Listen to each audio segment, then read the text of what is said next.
کیا بنا؟ تو انہوں نے کہا بخیرن قد اصابت ہو برکتوں کا، حضور آپ کی برکت کی وجہ سے اب خیر ہی ہو گئی ہے۔ تو وہ تو اب سنبھالا نہیں جاتا ہے اور اتنا سری و رفتار ہو گیا ہے، اور یہ بات آپ کبھی بھی بھول نہیں سکتے ہیں کہ حضور احد پہ تشریف لے گئے تھے تو وہ حضور کے آنے کی خوشی میں جھوم اٹھا تھا، تو حضور نے ایڑی ہی ماری تھی، زور کے ساتھ ایڑی لگاتے ہوئے حضور نے کہا فَضَرَبَهُ بِرِجْلِهِ فَقَالَ اُثْبُتْ، حضور نے کہا کہ اے احد رک جا، تو جھوم رہا ہے جانتا نہیں، فَإِنَّمَا عَلَيْكَ نَبِيٌّ وَصِدِّيقٌ وَشَهِيدَانِ، تیرے اوپر ایک اللہ کا نبی ہے، ایک صدیق ہے اور دو شہید ہیں۔ اور پھر فوراً اس کا زلزلہ تھم گیا۔ اعلیٰ حضرت بولے ایک ٹھوکر سے احد کا زلزلہ جاتا رہا، رکھتی ہیں کتنا وقار اللہ اکبر ایڑیاں۔ تو یہ حضور علیہ الصلوۃ والسلام کے مبارک قدم تھے کہ جن کی برکات زمانے کو نصیب ہوئی، اور یہ وہ قدم تھے جنہیں چوم لینا صحابہ اپنے لیے سعادت سمجھتے تھے۔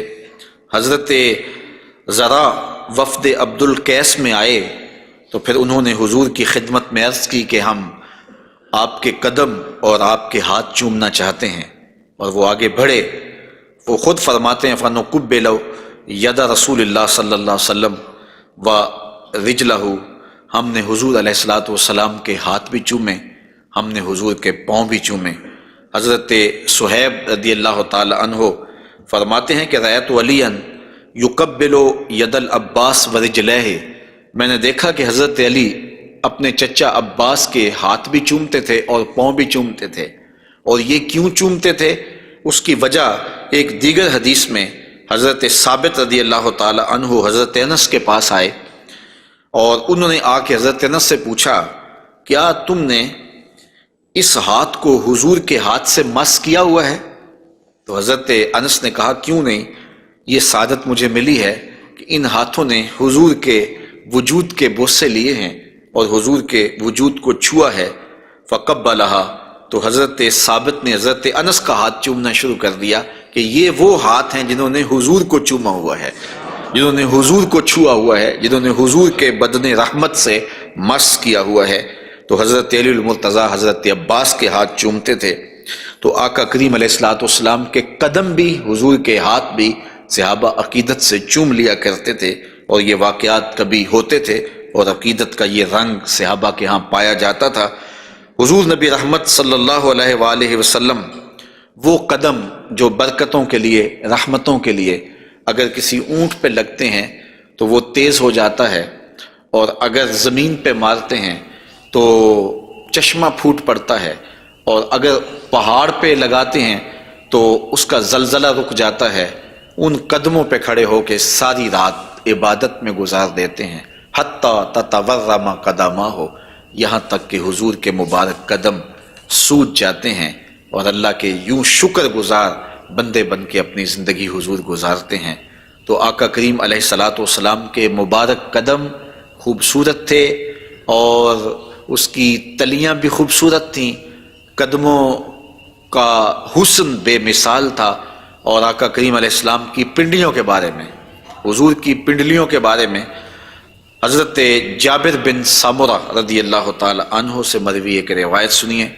فرماتے ہیں کان فی ساق رسول اللہ صلی اللہ علیہ وسلم حموشۃ، آقا کریم علیہ الصلوۃ والسلام کی مبارک جو پنڈلیاں تھیں وہ نرم و نازک، پتلی اور خوبصورت تھیں۔ اور آقا کریم کی پنڈلیوں کے بارے میں سراقہ بن مالک رضی اللہ تعالی عنہ نے جو کہا ہے وہ بڑی خوبصورت بات کہی ہے۔ آپ سمجھتے ہیں، آپ جانتے ہیں کہ جب حضور مکے سے ہجرت فرما کے مدینہ تشریف لے گئے تو 100 سرخ اونٹ انعام حضور کی گرفتاری کے لیے رکھا گیا۔ تو سراقہ بن مالک بھی حضور کو گرفتار کرنے کے لیے حضور کا پتہ اور حضور کی تلاش میں نکلا تھا اور حضور کو ڈھونڈ رہا تھا۔ خیر ایک مقام پہ حضور علیہ السلام سے ملاقات ہو گئی، تو یہ اپنے اس برے ارادے سے حضور کی طرف بڑھا تو اس کا اونٹ جو ہے وہ گھٹنوں تک زمین میں دنس گیا۔ اس نے معذرت کی، حضور نے دعا دی، وہ اونٹ باہر نکل آیا تو اس کی پھر نیت بدل گئی، تو پھر دوبارہ اونٹ جو ہے وہ گھٹن تک دنس گیا۔ خیر اس نے دوبارہ معذرت کی اور حضور سے کہا کہ آپ مجھے امان نامہ لکھ کے دیں۔ تو حضور نے ان کو امان نامہ دے دیا اور فرمایا کہ تو مجھے گرفتار کرنے کے درپے ہے اور میں تیرے ہاتھوں میں کسرا کے کنگن دیکھ رہا ہوں۔ تو یہ واپس پلٹ آئے، تو انہوں نے اس وقت حضور علیہ السلام کو دیکھا، تو یہ حضور کے حسن کا اور حضور کی پنڈلیوں کا ذکر کرتے ہیں، چونکہ حضور سواری پہ تھے اور حضور کی پنڈلیاں انہیں دکھائی دی۔ تو حضرت سراقہ بن مالک کہتے ہیں کہ فلما دنوت منہ، جب میں حضور کے نیڑے ہوا اس نیت سے کہ میں حضور کو گرفتار کروں، وہو علی ناقتہ، تو حضور اپنی اونٹنی کے اوپر سوار ہیں۔ تو پھر کیا ہوا؟ تو جعلت انظر الی ساقہ، تو میں حضور کی پنڈلیوں کو دیکھنے لگا۔ ایسا جعلت انظر، میں دیکھنے لگا، میری نظر جم گئی حضور کی مبارک پنڈلی پر۔ وہ کس طرح کہ اتنی خوبصورت تھی، کہتے ہیں کأنہا جمارہ، پنڈلی ایسے تھی جس طرح جمارہ ہوتا ہے۔ آپ نے کبھی دیکھا ہو کھجور کا درخت، تو کھجور کے درخت سے نیچے شاخیں پھوٹتی ہیں، تو جب نئی شاخ نکلتی ہے تو وہ اتنی خوبصورت ہوتی ہے اور اتنی نرم اور نازک اور گداز ہوتی ہے کہ اس کو چھو لینے کو جی چاہتا ہے۔ تو اس شاخ کو عربی میں جمارہ کہتے ہیں۔ تو وہ کہتے ہیں میں حضور کی پنڈلیوں کا کیا بتاؤں، جس طرح وہ کھجور کی تازہ شاخ نکلتی ہے جس کو دیکھنے سے جی نہیں رجتا، حضور کی پنڈلیاں جمارہ کی طرح تھیں۔ تو یہ انہوں نے ایک اپنے محاورے کے مطابق مثال دی، ورنہ حضور علیہ الصلوۃ والسلام کی پنڈلیوں کے لیے کوئی لفظ ہی نہیں ہے جو اللہ نے اپنے محبوب کو پنڈلیوں کا حسن دیا۔ اچھا، حضور کی پنڈلیوں کے بارے میں سنو میرے امام اعلی حضرت نے کیا کہا، کمال کر دی۔ ساک اصل قدم شاخ نخل کرم، اعلی حضرت فرماتے ہیں ساک اصل قدم، جو پنڈلی ہے، جو قدم کی اصل ہے، شاخ نخل کرم، جو کرم کی کھجور ہے یہ اس کی شاخ ہے۔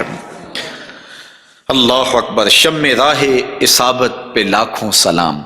تو حضور علیہ الصلوۃ والسلام کو اللہ تعالیٰ نے پر نور، پتلی اور جو ہے وہ گوری رنگت کی اور لطیف اور خوبصورت پنڈلیوں سے نوازا تھا۔ اور حضور کے زانوئے منور کے بارے میں حضرت علی المرتضیٰ رضی اللہ تعالیٰ عنہ فرماتے ہیں دخم الکرادیس، رسول کریم صلی اللہ علیہ وآلہ وسلم کے مبارک زانوئے نور کے بارے میں دخم الکرادیس کے لفظ بھی ہیں، اور دوسری روایت مروی ہے سعد ابن ابی شیبہ سے، اس میں لفظ ہیں کان رسول اللہ صلی اللہ علیہ وسلم جلیل المشاش، آقا کریم علیہ الصلوۃ والسلام کے زانو مبارک مضبوط تھے، پرگوشت تھے اور خوبصورت تھے۔ اور اعلیٰ حضرت یہاں بھی اپنی محبت کا اظہار کیے بغیر نہیں رہ سکے، فرماتے انبیاء طے کریں زانو ان کے حضور، انبیاء طے کریں زانو ان کے حضور، زانوؤں کی وجاہت پہ لاکھوں سلام۔ یہ وہ زانو ہے جہاں نبی بھی زانو طے کریں۔